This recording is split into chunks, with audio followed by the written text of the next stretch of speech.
Un saludo a todos nuestros auditores. Comenzamos un capítulo más de nuestro programa Un Instante con las Sagradas Escrituras, que se transmite a través de la radio Pinamar en el 107.9 de la frecuencia modulada. Y damos un saludo a nuestro hermano Andrés Bodini. Muchas gracias, pastor. Contento una vez más también de estar acá haciendo este estudio del Evangelio de Mateo. Y también con nuestro hermano Pablo Miranda en la parte de la edición. Y tenemos en la sala máster. Sala máster. Y tenemos invitado a nuestro hermano Jonathan. Así es. Bueno, ¿qué vamos a ver hoy día, Andresito? Bueno, hoy día vamos a terminar de ver los famosos versículos del 18 al 20 de Mateo capítulo 16. La semana pasada estuvimos viendo algunas cosas, digamos, y vimos el tema de la iglesia, cuando Jesucristo acá le dice que yo voy a edificar mi iglesia. Estábamos viendo que es la iglesia de Jesucristo, no es nuestra iglesia. Así es. No obedece a ningún tipo de estrategias o métodos para que los feligreses lleguen a la iglesia, porque es su iglesia y su espíritu los va a llevar allí. Bueno, estamos entrando en un terreno en el que seguramente vamos a tener mucho paño que cortar, como se dice en la jerga popular, porque este es uno de los versículos, si no el peor tratado, sobre todo a través de lo que es el sistema católico romano, que de alguna manera es transversal culturalmente hablando, incluso a nuestro país y a gran parte del mundo. Es el versículo, y me gustaría quizás que pudiéramos leer desde el versículo 13 para entrar en materia con el 17 al 20. Sí, se titula La Confesión de Pedro. Exacto, la Confesión de Pedro. Mateo capítulo 16, versículos 13 al 20. Al 20. Entonces vamos a dar lectura desde el versículo 13. Viniendo Jesús a la región de Cesarea de Filipo, preguntó a sus discípulos diciendo: ¿Quién dicen los hombres que es el Hijo del Hombre? Ellos dijeron, unos Juan el Bautista, otros Elías y otros Jeremías o alguno de los profetas. Y él les dijo: ¿Y vosotros, quién decís que soy? Yo. Respondiendo Simón Pedro dijo: Tú eres el Cristo, el Hijo del Dios viviente. Entonces le respondió Jesús: Bienaventurado eres Simón, hijo de Jonás, porque no te lo reveló carne ni sangre, sino mi Padre que está en los cielos. Y yo te digo que tú eres Pedro, y sobre esta roca edificaré mi iglesia. Las puertas del Hades no prevalecerán contra ella. Y a ti te daré las llaves del reino de los cielos, y todo lo que atares en la tierra será atado en los cielos, y todo lo que desatares en la tierra será desatado en los cielos. Entonces mandó a sus discípulos que a nadie dijesen que él era Jesús el Cristo. Bueno, como vimos la semana pasada, los primeros versículos, Jesús estaba caminando por una región de la Cesarea de Filipo, que quedaba al noreste de Jerusalén, una zona cercana también a lo que se llamaba Decápolis, que eran 10 comunas, no alcanzaba para ciudades, o sea, el polis le quedaba como grande. Pueblos, aldeas. Pueblos, claro, pero como los griegos en definitiva fueron los que marcaron la pauta idiomática, se le puso Decápolis. Pero la característica de esta región de Cesarea de Filipo era que se encontraba en ese lugar el santuario más grande al famoso dios Pan, un dios pagano, ¿no es cierto?, que tenía un tremendo santuario. Como contaba también la semana pasada, tuve el privilegio de estar en ese lugar y conocer, ¿no es cierto?, y estar exactamente donde estuvo Jesús en ese instante, por lo menos geográficamente hablando. Y no solamente estaba la adoración a este dios Pan, que era como la más grande, sino que una serie de otros ídolos que se encontraban también con sus respectivas grutas. Entonces Jesús estaba en un área netamente gentil. Gentil, exactamente. Y cuando uno observa las grutas estas, pensaría que son algún tipo de ídolo católico, pero la verdad que no, que eran antiguos. Por lo tanto, ya sabemos, o por lo menos ahí me di cuenta de dónde viene toda esta historia de las grutas y cuevas donde meten sus estatuas los católicos. ¿Ya? Entonces, en esa región netamente gentil, es que Jesús le hace una pregunta capital, la más importante que todos ser humano, no solamente tal como decías tú, Andrés, también no solamente la pregunta que tenían que responder los discípulos, sino que la pregunta que todo ser humano tendrá que responder algún día es: ¿quién es Jesús? Y en base a esa respuesta estará determinada su eternidad. Así Así es. Así es. Bueno, a partir del versículo 18 es lo que nos vamos a enfocar hoy en día. Y dice, versículo 18, y yo también te digo que tú eres Pedro, y sobre esta roca edificaré mi iglesia, y las puertas del Hades no prevalecerán contra ella. ¿Cierto? Y el versículo 19, y a ti te daré las llaves del reino de los cielos, y todo lo que atares en la tierra será atado en los cielos, y todo lo que desatares en la tierra será desatado en los cielos. Estos dos versículos, Carlitos, ¿cierto? Son versículos de controversia, en el sentido de que el catolicismo romano lo ha interpretado de una manera muy particular, y el cristianismo, por otro lado, lo ha interpretado de otra manera completamente diferente. Ahora, ¿cómo lo ha interpretado la Iglesia Católica? ¿Ya? En primer lugar, lo ha tomado de manera literal, es decir, aquí estaría Jesucristo, ¿cierto?, atribuyéndole a Pedro, al apóstol Pedro, un título, un poder, una autoridad, digamos, absolutamente gigantesca. Y es por esto, digamos, que según el catolicismo romano, estos versículos estarían estableciendo a Pedro, al apóstol Pedro, como el primer papa. Él sería la primera cabeza de la iglesia, ¿cierto? Y por otro lado, ¿cierto?, hay que recordar que este papa tendría 3 coronas, o una corona triple, donde lo establecería como rey del cielo, rey de la tierra y rey del infierno. Lleva 2 espadas, una es la espada espiritual y otra es la espada temporal.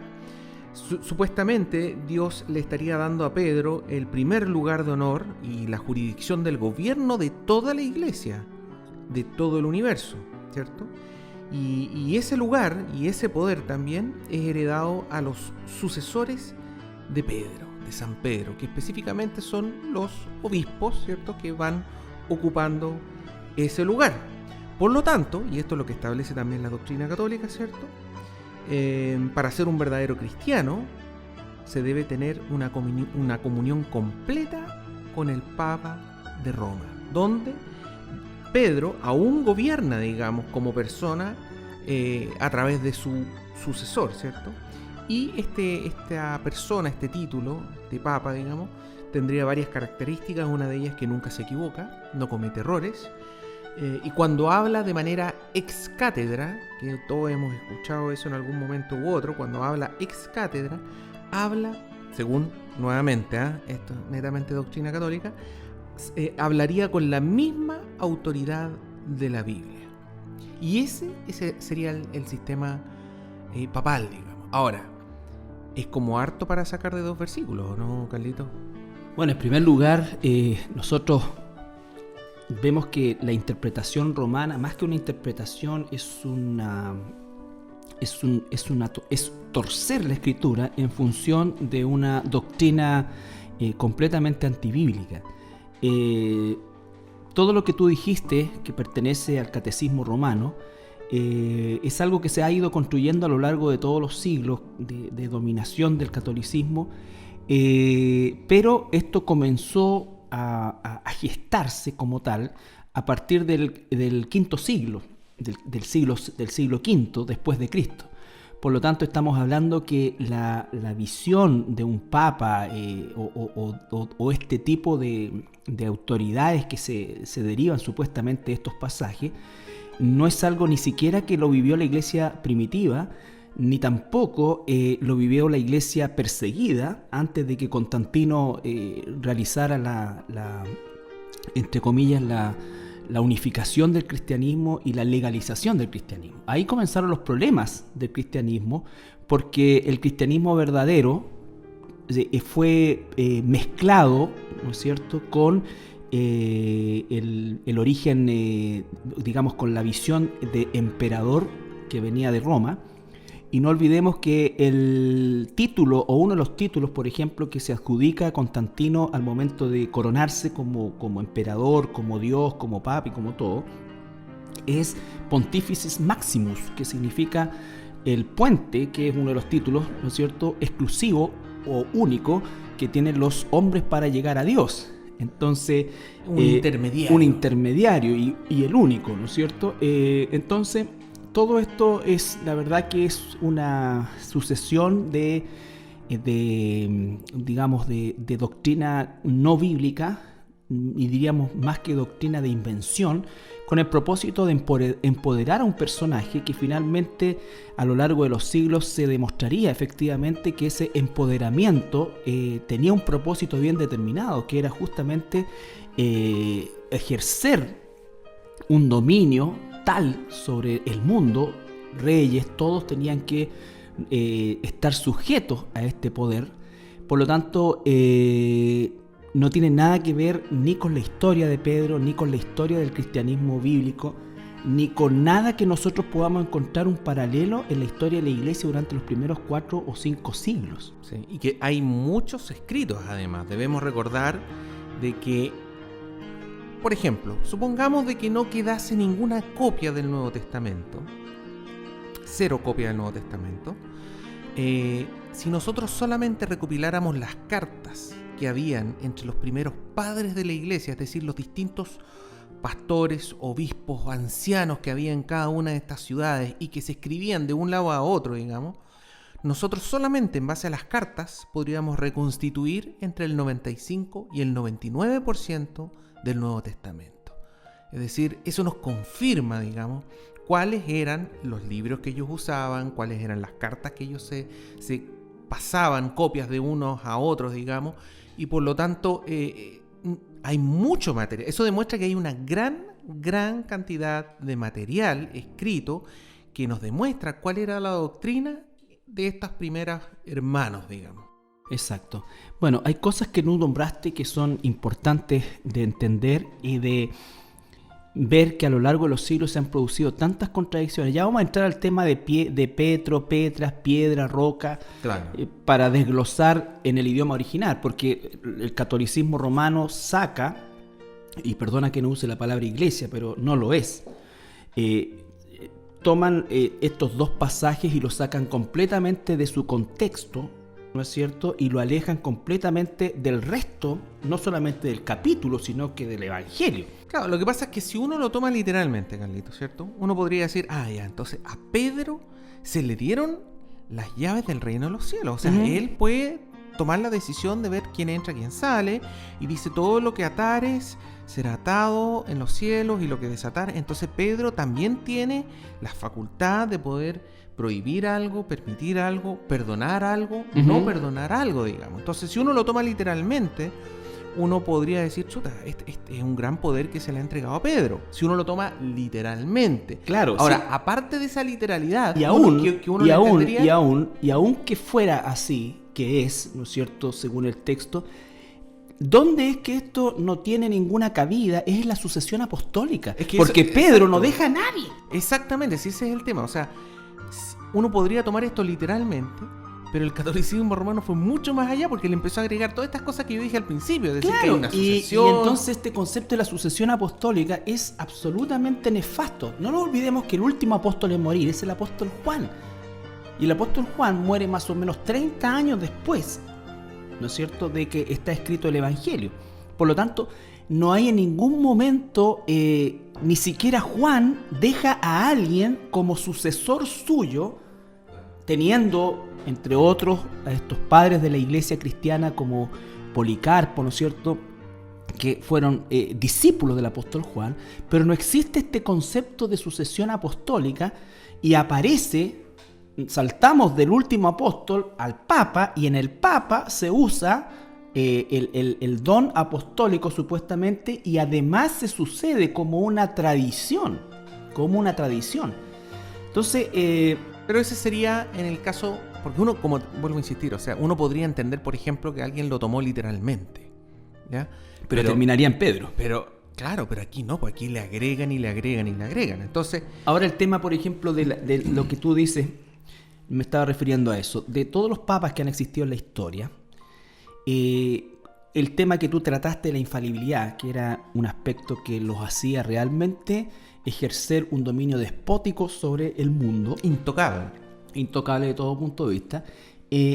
Piensa tú, por ejemplo, los papas que enviaron las cruzadas. Las cruzadas fueron eventos netamente bélicos, sumamente sangrientos, que tenía dos propósitos. Uno, eliminar a los musulmanes, pero otro, eliminar a los católicos ortodoxos. Porque los católicos ortodoxos no se sujetaban al Papa. Entonces, este tema de conquistar Tierra Santa era periférico al tema de eliminar principalmente esta competencia que tenía Roma del catolicismo, ¿no es cierto?, que era el imperio bizantino, que se encontraba, ¿no es cierto?, en Constantinopla. Es que según la doctrina, si no estaba en comunión con el Papa, no eran cristianos. Ahora bien, el anterior Papa, no Ratzinger, Juan Pablo II, él, recuerdo perfectamente, emitió una carta, una bula papal, donde él pide perdón por, entre otras cosas, las cruzadas. Ah, sí, correcto. ¿No es cierto? Las cruzadas, bueno, y una serie Segunda de... Guerra Mundial, la Segunda Guerra Mundial, la persecución, la entrega de judíos a los nazis, en fin, una serie de otras cosas que fueron ordenadas por papas. Yo le pregunto siempre a las personas que están esclavizadas en este sistema, ¿cómo es que encaja la infalibilidad cuando otro papa pide perdón por las cosas que hizo el anterior u otros papas a lo largo de la historia? Se dan cuenta que esto es un chiste.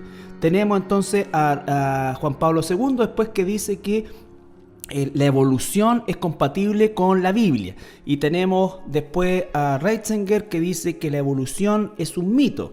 Tenemos a Ratzinger, que dice que el infierno existe. Tenemos a este otro payaso hoy, ¿no es cierto?, que anda todo el día riéndose con la gente, que dice que no hay infierno, y todo es amor, y peace and love, y la gente lo ama porque les está dando lo que quiere. Entonces, no puede haber infalibilidad papal. Se contradicen absolutamente. Se contradicen absolutamente. Sí. Entonces, ahora, mucha gente, Carlito, que fue criado, Luis. que es católico por tradición, digamos. No, Carlos, Luis. Te estás cambiando el nombre, Carlito. No sea Luis así. Carlos, que me quería llamar yo Luis Carlos. Siempre me gustó el nombre. Bueno, mucha gente que ha sido criada en este sistema no sabe muchas veces esta doctrina de la infalibilidad, no sabe la doctrina de... No tiene idea de nada. Uno fue católico, entre comillas, y iba todo esto. No tiene idea de nada. Uno realmente no sabe. No, porque eso es parte del sistema. Claro. Ahora, se basa en la ignorancia. Absolutamente, en la ignorancia y la represión. Piensa tú que recién el año 1965, cuando fue el Concilio Vaticano II, recién se permitió en ese concilio que un católico común pudiera leer la Biblia. Si lo hacía antes, era declarado loco, lo podían matar, en fin, nadie... Estamos hablando, Carlito, de 1500 años de prohibición de la lectura. Exactamente, de la entonces, 1500 lógicamente años. Que en el inconsciente colectivo del católico no está el buscar respuestas, sino que recibir solamente imposiciones dogmáticas. Y, ¿cómo se puede decir? Absorber una serie de tradiciones, digamos. Bueno, esa sería la primera lectura literal de estos pasajes. Pero hay otra lectura que es la que tradicionalmente hace el mundo cristiano y que tiene que ver un poco con lo que tú adelantaste, ¿cierto? Que es la palabra Petros y Petra. Porque Jesús en el versículo 18, ¿cierto?, dice, tú eres Pedro, y utiliza una palabra ahí, que es Petros, que es como una piedrecita, ¿cierto? Petros. Y sobre esta roca, esa es Petra, edificaré mi iglesia. Ahora, esa roca, la palabra Petra, va más allá de una roca, es fundamento. Una piedra usada para el fundamento de una construcción, digamos, una piedra de un tamaño grande. Entonces, la interpretación del mundo cristiano normalmente quiere... ¿a dónde va? Digamos, que Jesús muchas veces se apuntó a sí mismo, digamos, cuando le dijo, tú eres Pedro, y sobre esta roca, y cuando dijo roca, se estaba apuntando a sí mismo, refiriéndose a él como Jesucristo, como fundamento. Esa es una segunda lectura, podríamos decir. Claro, que en definitiva la única lectura que debe tener, y no porque uno tenga una concepción dogmática, porque debemos de entender que el texto no podemos sacarlo bajo ningún punto de vista, ni del contexto, ni tampoco contradecir la propia doctrina de la Escritura. Claro. La propia Claro. doctrina de la Escritura dice que Jesús es la roca y usa la misma palabra en el Nuevo Testamento. Una y otra y otra vez. Y otra digamos. vez, exactamente. Ahora, el detalle de esto incluso, por eso te decía yo el contexto, porque el lugar ahí en Cesarea de Filipo, donde se encontraba este Dios Pan, es, hasta el día de hoy, una enorme cantera, de donde se sacaban las rocas más grandes, ¿no es cierto? Se las moldeaba un poco y se las usaba como fundamento de las construcciones, tal como decías tú, pero a la vez se hacían bloques más pequeños que serían los ladrillos o digamos lo que se usaría en la construcción propiamente tal del edificio. Entonces tenía a mano, por así decir, los dos elementos comparativos, el cimiento y la piedrecita, entre chiquitita, comillas, que servía para que va encima. Claro, Que va encima. una tras otra, porque después el mismo Señor Jesucristo dice, el mismo apóstol Pedro dice que nosotros somos piedras vivas. Exactamente. Bueno, una tercera lectura, que también lo dice, o lo aplica el mundo cristiano evangélico, digamos, es que cuando dice sobre esta roca edificaré mi iglesia, se refiere a la declaración que hace Pedro en el versículo 16, cuando dice, tú eres el Cristo, el Hijo del Dios viviente. Entonces, eso sería esta roca, este fundamento, este roquerío, también se le llama una montaña rocosa, quiere decir también Petra. Y ahí es Entonces, donde dice que las puertas del infierno o del Hades no prevalecerán sobre esa verdad, sobre esa verdad. no sobre correcto. la persona de Pedro. Ahora hay una cuarta lectura y para eso es súper importante utilizar y recordar el versículo que tiene nuestra iglesia, ¿cierto? Que es Salmo 119, 60, 160. 119, 160, que dice, la suma de tu palabra es verdad. Y es lo que dices tú, Carlito. O sea, no podemos sacar este versículo de contexto. Entonces, si uno busca en otras partes del Nuevo Testamento, como por ejemplo en Efesios 2, versículos 19 al 22, dice, así que ya no sois extranjeros ni advenedizos, sino conciudadanos de los santos y miembros de la familia de Dios, edificados sobre el fundamento, miren lo que viene acá, de los apóstoles y profetas, siendo la principal piedra del ángulo Jesucristo mismo, en quien todo el edificio, bien coordinado, va creciendo para ser un templo santo para el Señor, en quien vosotros también sois juntamente edificados para morada de Dios en el Espíritu Santo. Entonces aquí no está hablando, ¿cierto?, de que efectivamente pudo haberle dicho esta declaración a Pedro, digamos, en el sentido de que Pedro, como apóstol, como representante, por así decir, de los apóstoles, pero no solamente, como estamos viendo en Efesios 2, no solamente el apóstol, sino también los profetas, dice, van a formar parte de este edificio. Y la piedra angular es Jesucristo. Y sobre esa piedra vienen los fundamentos que serían los apóstoles, digamos, que ellos fueron en el fondo quienes empezaron a escribir la doctrina y a definir la doctrina de nuestra iglesia. Y sobre eso va edificando el resto de las personas. Ahora, uno también tiene que ser claro en el hecho de que no podemos desconocer la importancia de Pedro dentro de los 12. Pedro, inevitablemente, indefectiblemente, a la lectura del Nuevo Testamento y de los Evangelios en particular, uno fácilmente se da cuenta de la importancia que tenía el apóstol Pedro dentro de los 12. Era uno de los apóstoles más importantes, pero eso no lo hace bajo ningún punto de vista el ídolo que se ha transformado ahora. El apóstol Pedro de alguna manera está presente en hechos puntuales de Jesús donde no estaban los otros. Entonces, o muchas veces Jesús hace una pregunta a los apóstoles y suele ser Pedro muchas veces el que responde. Entonces es un poco como el pensar del grupo, digamos, muchas veces. Exactamente. Pero, como estábamos leyendo en Efesios 2, 19 al 22, ¿cierto? Aquí está hablando de un edificio, digamos, donde la piedra angular es Jesucristo, el fundamento son los apóstoles, son los profetas, ¿cierto? Y de ahí se va sobreedificando. 1 Corintios, otro versículo más, porque tenemos que ir agregando versículos para ver a qué se refiere esto. 1 Corintios 3, del 7 al 11 dice, así que ni el que planta es algo, ni el que riega, sino Dios que da el crecimiento. Y el que planta y el que riega son una misma cosa, aunque cada uno recibirá su recompensa conforme a su labor. Porque nosotros somos colaboradores de Dios y vosotros sois labranza de Dios, edificio de Dios, conforme a la gracia de Dios que me ha sido dada.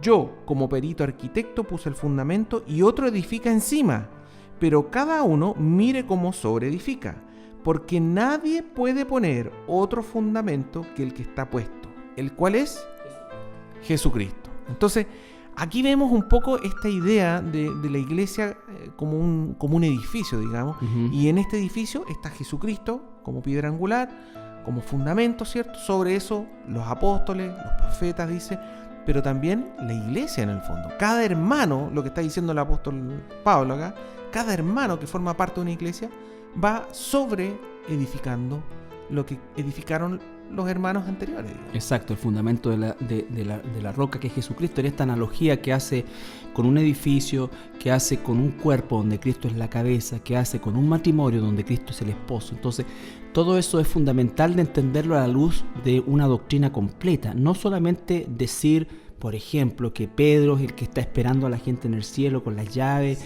y todo esto que sale de la fábula, usando un versículo, a partir de un versículo totalmente sacado de texto y de contexto. Ese es el tema, Carlito. Ese es el tema. Y por ejemplo, nosotros tenemos, por lo menos hay 2 lugares después en el Nuevo Testamento, donde los mismos apóstoles se le acercan a Jesús.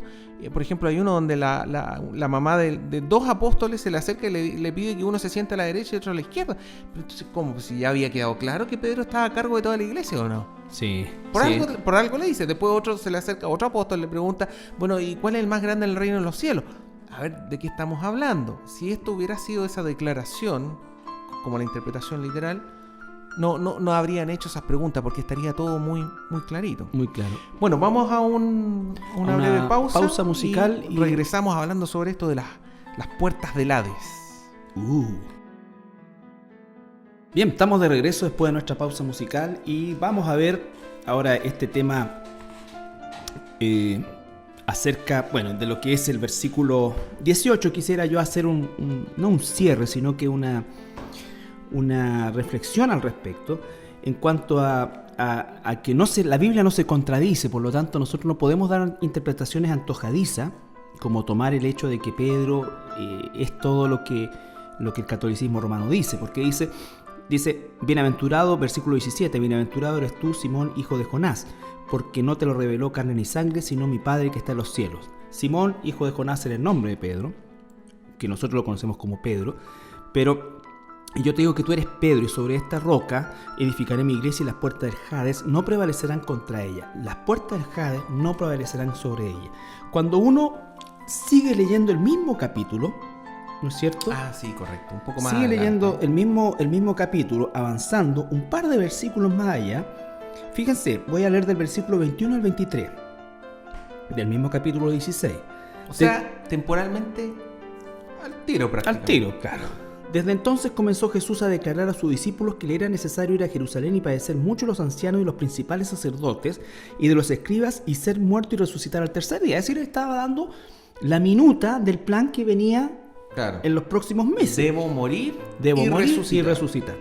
Entonces, otra vez, tal como decías tú, Pedro, siempre tomando la iniciativa, ¿no es cierto?, lo toma aparte y comenzó a reconvenirle, diciendo, Señor, ten compasión de ti, en ninguna manera esto te acontezca. O sea, ¿cómo te va a morir, Jesús? Claro.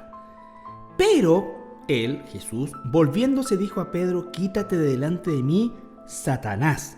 Me eres tropiezo, porque no pones la mira en las cosas de Dios, sino en la de los hombres. Entonces, eso significa que Satanás, de alguna manera, influyó, entró, como usted quiera llamarlo, ¿no es cierto?, dentro del mismo apóstol Pedro para tratar de persuadir a Jesús de que no muriera en la cruz.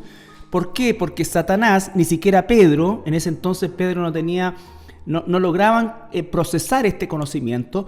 Si Satanás sabía que si Jesús moría en la cruz y resucitaba, entonces él estaba liquidado. Claro, estaba cumpliendo todas las profecías del Antiguo Testamento. Exactamente, y eso significa entonces que existía y se abría la puerta que Satanás cerró para que el ser humano pudiera volver a Dios. Correcto. Bueno, pero volvamos a la discusión sobre el Hades, ¿cierto, Carlitos? Decía, y las puertas del Hades no prevalecerán contra ella. ¿Qué es el Hades, Carlito? Hades o Seol. La palabra Hades o Hades es la palabra en griego y Seol es la palabra en hebreo, y ambas significan el lugar de los muertos. Eso es lo que significa. Lugar de los muertos. Lugar de los muertos. Ahora, es importante destacar que no se refiere al lago de fuego. No. El destino eterno, ¿cierto? De aquellos que están sin Dios. Exacto. Ahora, aquí es donde muchas veces los conceptos se confunden, porque el lago de fuego efectivamente es, como diríamos nosotros, el infierno también, ¿ya? La palabra infierno se sacó de una expresión que era Gehenna, que es Gehenna, que correspondía a un basural de las afueras de Jerusalén donde se quemaban la basura, y normalmente era merodeado por animales salvajes, y era un lugar donde permanentemente el fuego estaba encendido porque permanentemente se estaba quemando basura en ese lugar, ¿ya? Y de ahí se traduce este concepto inferne. Claro. Pero en el caso del Hades, está hablando de el lugar de los muertos. Etimológicamente, el lugar de los muertos. El lugar de los muertos. Y aquí dice que el lugar de los muertos tiene unas puertas. Así es. Y dice que no prevalecerán, es decir, no vencerán con la iglesia. Entonces, ¿qué es lo que está diciendo ahí? Que la muerte no tiene potestad sobre la iglesia porque Jesús vence a la muerte. Así es. Vence a la muerte. Es una palabra que Él recoge las llaves del Hades. Es realmente increíble porque es una declaración que nos llama a animarnos, digamos. Porque lo que nos está diciendo es que la iglesia es invencible en el Así fondo. es. Que claro, muchas personas, y de hecho muchos gobiernos políticos o religiones extremas, digamos, han tratado de exterminar al cristianismo verdadero, ¿cierto? Bíblico. Han hecho una tremenda cantidad de persecución, como la podemos ver. El mismo catolicismo romano, durante el tiempo de la Edad Media, persiguió a muerte a través de la Inquisición, ¿no es cierto? A los que se declaraban protestantes, que les llamaban, ¿no es cierto? Todo el movimiento que surge a partir de eso, pero antes de eso, todo aquel que osaba creer en la Escritura y no sujetarse al poder papal era condenado a muerte, torturado y condenado a muerte. Pero lo que estamos leyendo nosotros es que la iglesia va a vencer, es invencible. Es decir, pueden perseguir, pueden martirizar a los cristianos, pero nunca lo van a vencer. Siempre va a liberarse de la muerte. Exacto. A tal punto que, fíjese usted, han pasado 2000 años de historia y estamos aquí nosotros. Somos la prueba viviente de que las puertas del infierno no han prevalecido sobre la iglesia, y estamos luchando contra los mismos enemigos de siempre, ¿no es cierto? Por un lado, la religión falsa, el humanismo, la política, los gobiernos, en fin, todo aquello que de alguna manera, ya sea en su conjunto o por separado a lo largo de la historia, han sido instrumentos diabólicos para tratar de eliminar a la iglesia. Sí, mira, podemos leer en Juan, capítulo 11, versículo 26, que Jesús dice: y todo aquel que vive y cree en mí no morirá eternamente. ¿Crees esto? Dice. Sí, es la pregunta que le hace Jesús a Marta. Todo aquel no morirá eternamente. Va a tener una muerte, sí, pero no es una muerte eterna.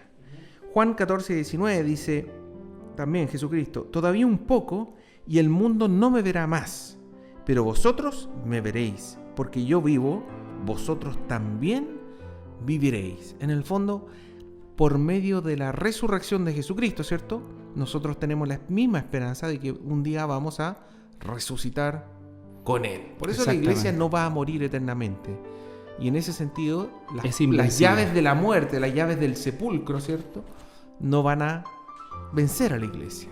Jesús, cuando muere, dice que Él toma las llaves del reino de la muerte, ¿no es cierto? Y Él toma potestad sobre eso, por lo tanto no puede la muerte vencer sobre la iglesia. Nada, la iglesia es invencible. En Apocalipsis 1, 17 al 18 dice, Jesús mismo dice: no temas, yo soy el primero y el último, y el que vivo y estuve muerto. Mas he aquí que vivo por los siglos de los siglos. Amén. Y tengo las llaves de la muerte y del Hades.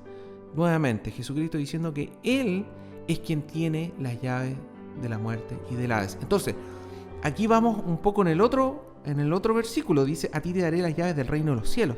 En el fondo, nuevamente, lo que estamos leyendo en base a varios versículos, no es que Pedro en sí tenga las llaves del reino, sino que Pedro, en representación de los apóstoles, de los discípulos, y nosotros como iglesia también tenemos esas llaves, tenemos acceso a las llaves del reino de los cielos, digamos. Exactamente. No es que nosotros decidamos quién entra, quién salga per sí, No. ¿cierto? Sino que nosotros podemos entrar exacto, al reino de los cielos. al ser redimidos, al ser rescatados, al ser liberados y al nacer de nuevo como hijos de Dios, entonces nosotros inmediatamente tenemos acceso a esas llaves también.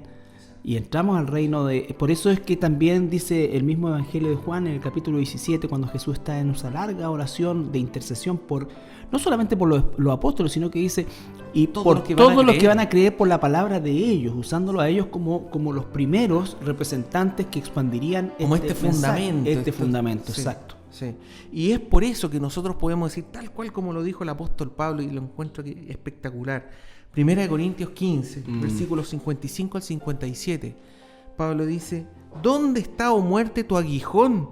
¿Dónde, oh sepulcro, tu victoria? Ya que el aguijón de la muerte es el pecado y el poder del pecado la ley. Mas gracias sean dadas a Dios, que nos ha dado la victoria por medio de nuestro Señor Jesucristo. Está confrontando a la muerte y al sepulcro y le dice, ya no tienes poder sobre mí. Y eso es lo que la iglesia también puede decir confiadamente, digamos. Ya no tiene, no por mérito propio, como dice aquí al final, sino, ¿cierto? Sino tenemos victoria por medio de nuestro Señor Jesucristo. Es por Él que tenemos esa victoria. Bueno, este tema es tan importante por el hecho de que efectivamente nosotros nos encontramos con lo que la humanidad se encuentra siempre, a pesar de todos los avances y todo lo que de alguna manera nos da la tecnología actualmente, es a ese temor de la muerte, ¿no es cierto? Al saber que nuestra vida es limitada, es finita, y más aún que nosotros ni siquiera sabemos cuándo esto ocurrirá. Por lo tanto, es lo único seguro al nacer. Al nacer, como decía alguien, los impuestos y la muerte. Los impuestos y la muerte. Sí, lo único seguro. Claro. Ahora, pasando a otro punto, Carlito, vamos a ver el tema de atar y desatar, que también es otro tema que causa controversia, duda, insegura. Atar, como habíamos mencionado anteriormente, quiere decir prohibir o castigar. Y desatar es permitir o perdonar, ¿cierto? Entonces uno dice, bueno, aquí Jesucristo supuestamente, por lo que uno podría interpretar de manera literal, ¿cierto?, del versículo, estaría entregando a Pedro un tremendo poder, una tremenda autoridad, ¿cierto? Pero sin embargo, nuevamente, la suma de tu palabra es verdad, ¿cierto? Veamos otros versículos. Juan capítulo 20, versículo 23. A quienes remitiereis los pecados, les son remitidos. A quienes se los retuviereis, les son retenidos. Ahí ya está ampliando a los otros apóstoles. A los apóstoles, exactamente. Ya no es solo Pedro, sino que es los apóstoles. Recuerde que lo que Jesús personaliza en Pedro lo hace, por favor, lo hace en función de que Pedro es el que responde ni siquiera por su propio conocimiento o inteligencia, sino por una respuesta que el Espíritu Santo en ese momento le da.